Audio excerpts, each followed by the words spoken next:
Types of acid. Types of इस acid में basically आपके दो टाइप के एसिड है, ऑर्गेनिक एसिड क्लास 10th में आपके, मिनरल एसिड और इनऑर्गेनिक एसिड भी बोलते हैं इसको।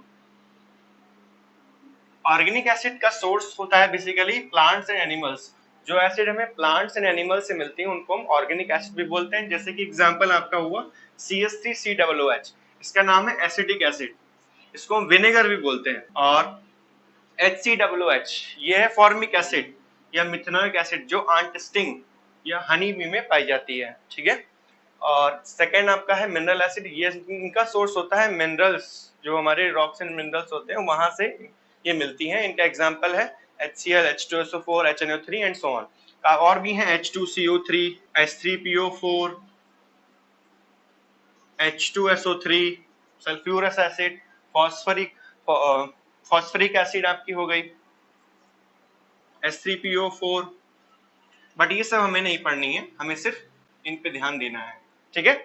As per class 10th, I am strictly telling about class 10th, okay.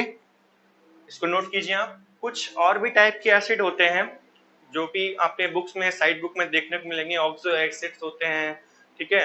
Basicity कैसे निकालते हैं एसिड की, ये कुछ एक्स्ट्रा है, मैं आपको बता देता हूँ। Basicity of acid, basicity of acid क्या होती है? बेसिसिटी मीन्स होता है जो हमारे number of ionisable H plus ions, जो H प्लस आयंस आयोनाइजेबल हो, जो आयोनाइजेबल मीन्स होता है जो हमारे H प्लस जो हाइड्रोजन आयन है बेसिकली ऑक्सीजन से अटैच होते हैं, उनको हम जो ऑक्सीजन से अटैच होते हैं हाइड्रोजन, वो ही हमारे इजिली आयोनाइज होते हैं जब उसमें वाटर ऐड करते हैं, ठीक है। जैसे कि एग्जांपल अगर लें हम HCl, ठीक है, इसके में एग्जांपल है HCl। इसको अगर मैं वाटर में डालूंगा तो हमें कितने हाइड्रोजन मिलेंगे? एक हाइड्रोजन मिलेगा, 1। इसकी बेसिसिटी क्या हो गई? Is equals to 1। तो इसको हम बोलेंगे मोनोबेसिक। क्या बोलेंगे? मोनोबेसिक। मोनो मीन्स होता है 1 एंड इसकी बेसिसिटी क्या हो गई? 1। जैसे दूसरा एग्जांपल है H2SO4, इसके में कितने हाइड्रोजन मिलेंगे? 2। तो ये हो गया, इसकी बेसिसिटी कितनी हो गई? 2। ये हो गया डाई बेसिक, ठीक है। और HNO3, इसमें कितने हाइड्रोजन मिलेंगे? 1। तो इसकी बेसिसिटी क्या हो जाएगी? 1। क्या हो गया ये? मोनो बेसिक, ठीक है, मोनो बेसिक हो गया। बहुत सारे एग्जांपल हैं जैसे कि H2CO3, इसमें हाइड्रोजन कितने मिलेंगे? आयोनाइजेबल हाइड्रोजन है वो 2। तो ये बेसिसिटी क्या हो गई? 2। क्या हो जाएगा? डाई बेसिक, ठीक है। और भी हैं H2SO3 है, ठीक है, बहुत सारे हैं। इसलिए क्या हो जाएगा? Dibasic. अब आपको यहाँ लग रहा होगा, और एग्जांपल लेते हैं जैसे कि CH3 COOH है, H3PO4 है, H3PO3 है, ठीक है। अब यहाँ पे आपको लग रहा होगा कि अगर एक हाइड्रोजन मिल रहा है हमें, अगर एक हाइड्रोजन मिल रहा है तो मोनो बेसिक हो जा रहा है, 2 हाइड्रोजन मिल रहे हैं तो डाई बेसिक हो जा रहा है, एक हाइड्रोजन मोनो, 2 तो डाई। ऐसे ही अगर 3 हाइड्रोजन मिले, जैसे कि मैं बताऊं H3PO4, इसमें नंबर ऑफ हाइड्रोजन जो आयनाइजेबल है वो 3 है, तो इसकी बेसिसिटी क्या हो गई? 3। बेसिसिटी क्या हो गई इसकी? 3। इसको क्या कहेंगे? Try basic. क्या बोलेंगे इसको? ट्राई बेसिक, ठीक है। बट आपको लग रहा होगा कि जितने हाइड्रोजन हैं उतना ही मोनो डाई ट्राई बोल दें फटाफट, जितने हाइड्रोजन है तो देख लें। तो इसमें हमें ये आयनाइजेबल बोलने की क्या जरूरत है? फालतू की चीज सर ने बता दी, नहीं, ऐसा नहीं। दिस इज नॉट वेग, तुम्हें ध्यान देना होगा। आयनाइजेशन मींस होता है जो हमारे वाटर मॉलिक्यूल्स के मिलने के बाद जो हाइड्रोजन रिलीज होते हैं। देखो अब तुम लोग यहाँ पे से देखोगे कि इसमें हाइड्रोजन 4 हो गए, तो इसकी हाइड्रोजन कितने देने चाहिए? 4+ देने चाहिए। बाइक हमारा ये क्वाड बेसिक हो जाएगा? नहीं, ऐसा नहीं है। इसमें जो है एक ही हाइड्रोजन आपको रिलीज होगा और ये इसकी बेसिसिटी होगी 1 और ये कहलाएगा मोनो बेसिक। और आपका ये H3PO3 जो है इसमें सिर्फ 2 हाइड्रोजन आपको आयनाइजेबल हाइड्रोजन सिर्फ 2 मिलेंगे, और ये आपका बेसिसिटी होगी इसकी 2 होगी, और ये कहलाएगा डाई बेसिक। ठीक है। अब तुम लोग सोच रहे हो सर ये कैसे हुआ, इसमें कैसे हुआ, तो ये स्ट्रक्चर से पता चलता है, वो भी देख लेते हैं। अब हम देखेंगे कि H3PO4, H3PO3 and CH3COOH dibasic, monobasic and tribasic कैसे होते हैं। मैंने बताया था ये स्ट्रक्चर पे बेस्ड होता है। ठीक है। H3PO4 का स्ट्रक्चर होता है, ये आपका हो गया H3PO3 का ये, और CH3 का ये। अब यहाँ पे देखिए आयनाइजेबल हाइड्रोजन जो ऑक्सीजन से अटैच है वो आपका ये हाइड्रोजन 3 हो गए। इसमें हाइड्रोजन कितने रिलीज होंगे, 3 हाइड्रोजन रिलीज होंगे, तो ये क्या हो गया, ट्राइबेसिक। मैंने आपको बताया भी था। और यहाँ पे हाइड्रोजन कितने अटैच है ऑक्सीजन से, 2, तो ये हो गया डाइबेसिक। इसकी बेसिसिटी क्या हो गई, बेसिसिटी क्या हो गई 2, इसकी बेसिसिटी क्या हो गई 3। नाउ सी, यहाँ पे आप कितने हाइड्रोजन दिख रहे हैं, 4, बट ये 4 हाइड्रोजन जो हैं ये चारों ऑक्सीजन से अटैच नहीं होते हैं। Only 1 hydrogen is attach to the oxygen, other 3 hydrogen are attach to the carbon atom. So ionisable hydrogen आपका कौन सा हो गया, ऑक्सीजन। ये वाला हाइड्रोजन आपका रिलीज होगा जब भी ये वाटर में ऐड होगा। ठीक है। तो ये हो गया आपका मोनो बेसिक, क्योंकि ये सिर्फ एक हाइड्रोजन यहाँ पे रिलीज करेगा। ठीक है, मोनो बेसिक। और बेसिसिटी क्या हो गई इसकी 1। ओके, नोट करिए इसको आप लोग। अब हम देखेंगे स्ट्रॉन्ग एसिड क्या होते हैं, वीक एसिड क्या होते हैं, डाइल्यूट एसिड क्या होते हैं, कंसंट्रेटेड एसिड क्या होते हैं। सबसे पहले देखेंगे स्ट्रॉन्ग एसिड। स्ट्रॉन्ग एसिड वो एसिड होते हैं जिसमें हाइड्रोजन आयंस की क्वांटिटी ज्यादा होती है, उसको हम हाइड्रोजन क्या बोलेंगे, उसको हम स्ट्रॉन्ग एसिड बोलेंगे। जैसे कि एग्जांपल लें H2SO4, इसको हम किंग ऑफ केमिकल्स भी बोलते हैं। और एग्जांपल हो गए HCl, HNO3, स्ट्रॉन्ग। और बेसिस में भी स्ट्रॉन्ग बेस होते हैं। एग्जांपल NaOH, सोडियम हाइड्रोक्साइड, इसको हम कास्टिक भी बोलते हैं, इसका कॉमन नेम है caustic. KOH, potassium hydroxide, this is potassium hydroxide, potassium hydroxide. Hydroxide क्यों बोला, क्योंकि OH है। पोटेशियम क्यों बोला, क्योंकि K है, पोटेशियम है, सिंपल नेमिंग। इसको हम कास्टिक पोटास भी बोलते हैं कभी कभी। ठीक है, कास्टिक पोटास। और आपके कैल्शियम हाइड्रोक्साइड भी होता है। ठीक है। इसके बाद बात करेंगे वीक एसिड की। वीक एसिड मतलब क्या हुआ, इसमें हाइड्रोजन आयंस जो होंगे वो कम होंगे, लेस होंगे, लेस H+ आयंस। ठीक है। इसके एग्जांपल आपको लर्न करना पड़ेगा H2CO3, carbonic acid, carbonic acid, CH3COOH, acetic acid, acetic acid. कहां पाई जाती है एसिटिक एसिड, बताया था मैंने आपको, शुगर केन से बनती है ना, विनेगर इसको बोलते हैं। ठीक है। और एसिटिक एसिड, इधर बात करें अगर वीक बेस की, तो ये आपका हो जाएगा ammonium hydroxide, NH4OH, ammonium hydroxide. ठीक है, इस थोड़ा पास में लिख लो इसको, अमोनियम हाइड्रोक्साइड। इसके बाद आपका हो गया MgOH का होल ट्वाइस, मैग्नीशियम हाइड्रोक्साइड, इसका कॉमन नेम होता है milk of magnesia, milk of magnesia, short में बोलेंगे तो मॉम। ठीक है, मिल्क ऑफ मैग्नीशिया, मॉम। इसका बेस्ट एग्जांपल मैं बताता हूँ।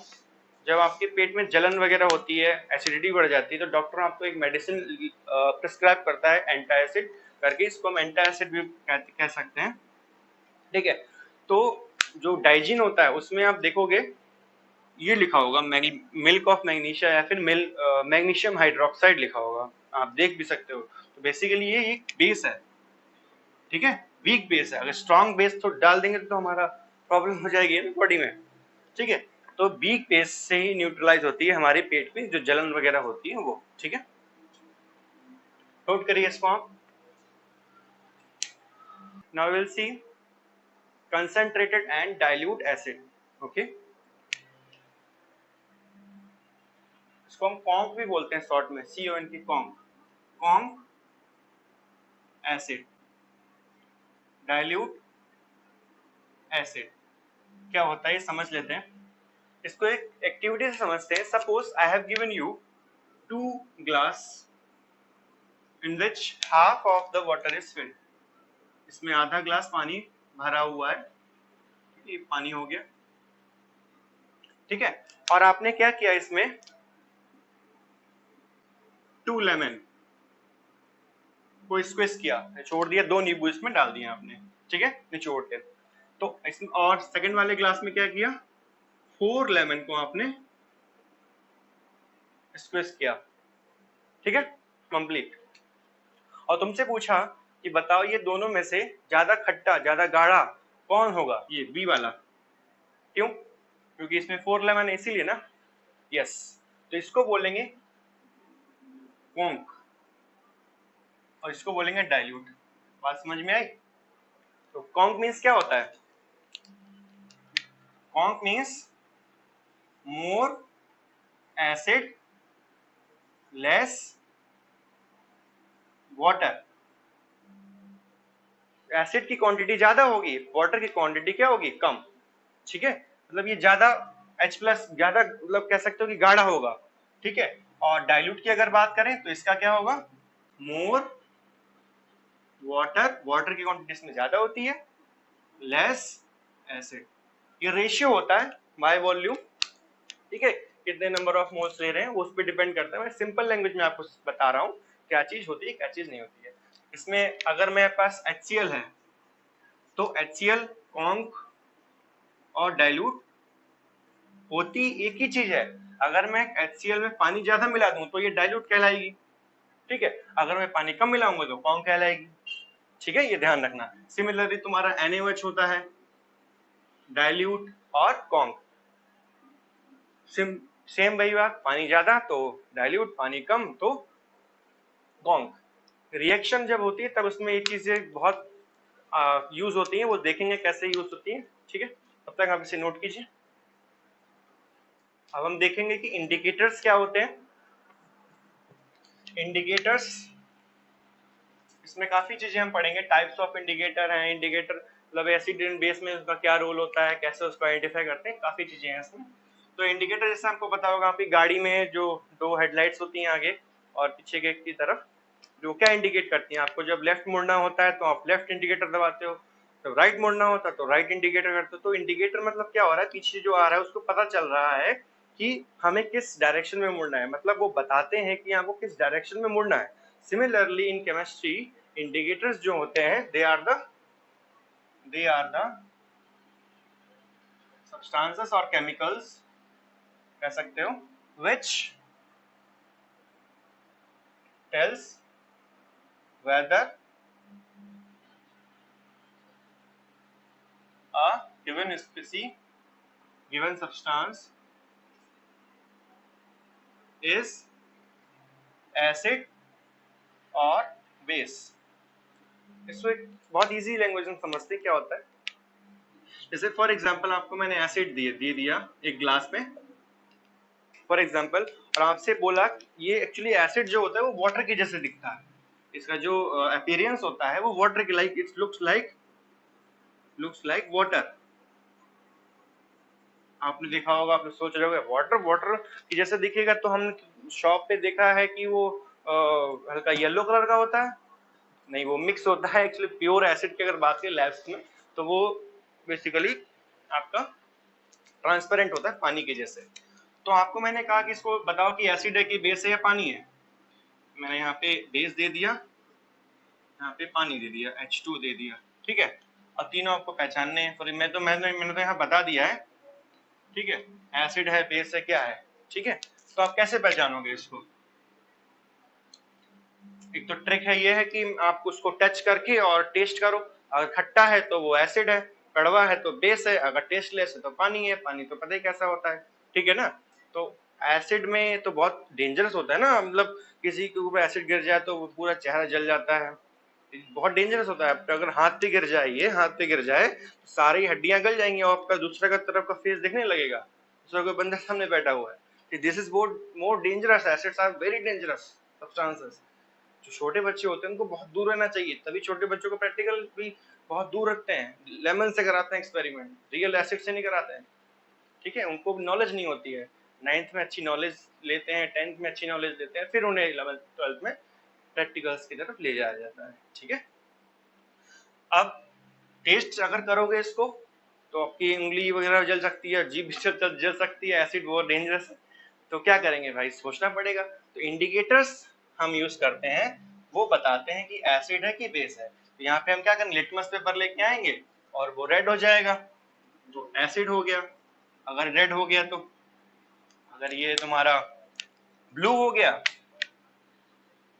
तो ये बेस कहलाएगा, B for blue, B for base. अगर वो ना एसिड ना रेड हुआ ना ब्लू हुआ तो वो सिंपल क्या होगा, पानी होगा, ठीक है।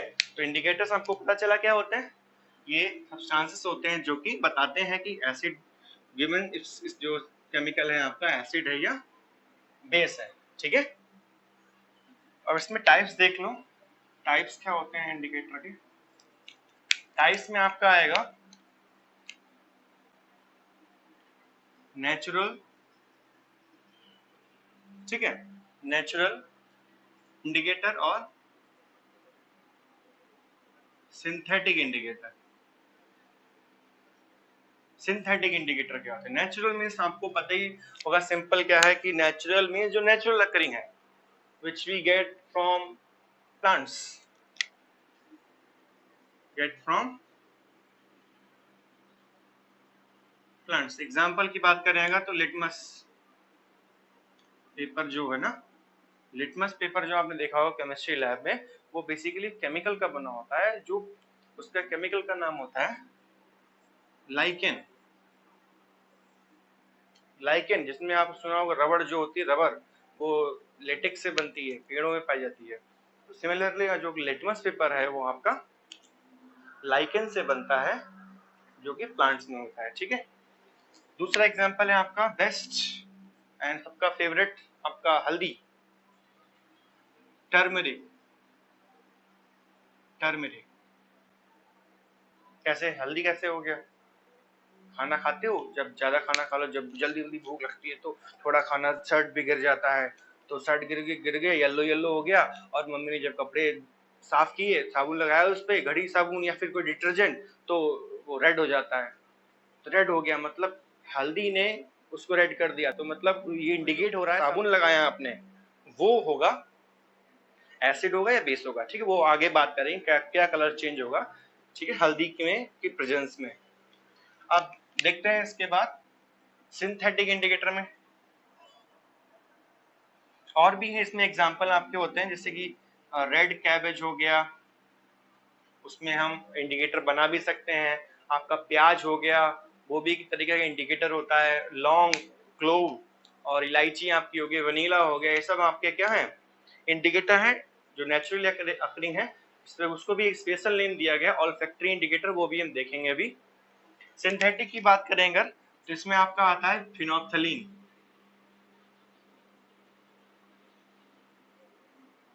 स्पेलिंग थोड़ी लंबी है, इसको याद करना टफ होता है बच्चों के लिए। सेकंड है मिथाइल ऑरेंज, इसके बाद blue litmus, blue litmus, red litmus, ठीक है। ये आपके हैं, ये बेसिकली केमिकल्स होते हैं, ये बेसिकली केमिकल्स होते हैं आपके। ये थोड़ा येलो कलर का होता है, ठीक है, ये ब्लू कलर का होता है, और ये थोड़ा ये पर्पलिश ब्लू थोड़ा सा होता है, रेड होता है थोड़ा रेडिश, ऑरेंज ऑरेंज और रेडिश मिक्सचर होता है थोड़ा सा। फिनोल्फ्थालीन यहाँ पर कलरलेस होता है, पानी जैसा होता है ये, ठीक है। तो ये केमिकल्स हैं बेसिकली जो लैब्स वगैरह में बनाए जाते हैं, नेचुरली मैन मेड होते हैं, सिंथेटिक बनाए जाते हैं, ठीक है। यहाँ ध्यान रखना इसका कलर कैसा चेंज होता है जब एसिड में डालेंगे, वो हम देखेंगे अभी, इसको आप नोट करिए।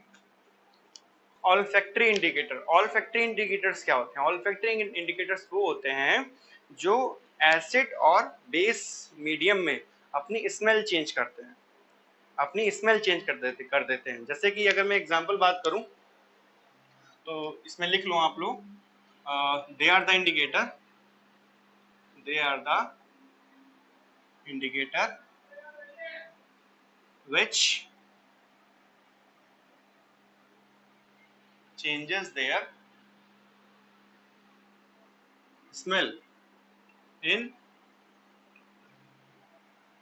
acidic और बेसिक मीडियम, ठीक है। एग्जाम्पल के तौर पे अगर बात करें तो ये हो गया आपका अनियन, क्लोव, और इलायची आपकी होती है कार्डिमम, कार्डिमम बोलते हैं ना इलायची को, इलायची लिख लो, इलायची, इलायची, लौंग इलायची, गाना मत गाने लगना, इलायची, लौंग इलायची लौंग इलायची, ठीक, और बढ़िया। और कैबेज वगैरह भी होती है, वो नहीं लिखेंगे इसमें, वो तो बनाने के लिए काम आती है। वनीला भी है आपका, वनीला, वनीला किसे किसे पसंद है कमेंट करके बताना, वनीला किसे किसे, वनीला आइसक्रीम, ठीक है। ओके, कलर चेंज देखते हैं, एसिड बेस। लिटमस पेपर की बात करते हैं तो रेड लिटमस पेपर और आपका टर्मरिक, एसिड लिटमस पेपर को अगर मैं एसिड में डालूंगा तो ये हमारा रेड हो जाएगा, और इधर आपका ये ब्लू हो जाएगा बेस में, ठीक है। टर्मरिक जो है वो बेस में आपकी रेड हो जाएगी। अब पता चला, जब हम साबुन लगाते हैं कपड़ों के ऊपर, अगर हल्दी लग गई हो तो वो रेड हो जाता है, इसका मतलब क्या हुआ, साबुन जो है हमारा वो बेसिक नेचर का है, तभी वो रेड हो गया। हल्दी की प्रेजेंस में बेस रेड हो गया, इसका मतलब क्या हुआ, जो साबुन लगा रहे हैं वो बेसिक नेचर का। एसिड हो जाएगा तो हमारी बॉडी का तो काम हो जाएगा ना, एसिड हो गया तो बेसिक, वीक बेस होता है साबुन में, इसमें नो चेंज, एसिड में नो चेंज होगा, ठीक है। बस ओके, अगर आपको एक वीडियो अच्छा लगा हो, कोई प्रॉब्लम हो तो आप जरूर से कमेंट कीजिएगा और अपने दोस्तों के साथ शेयर कीजिएगा। Thank you, bye bye.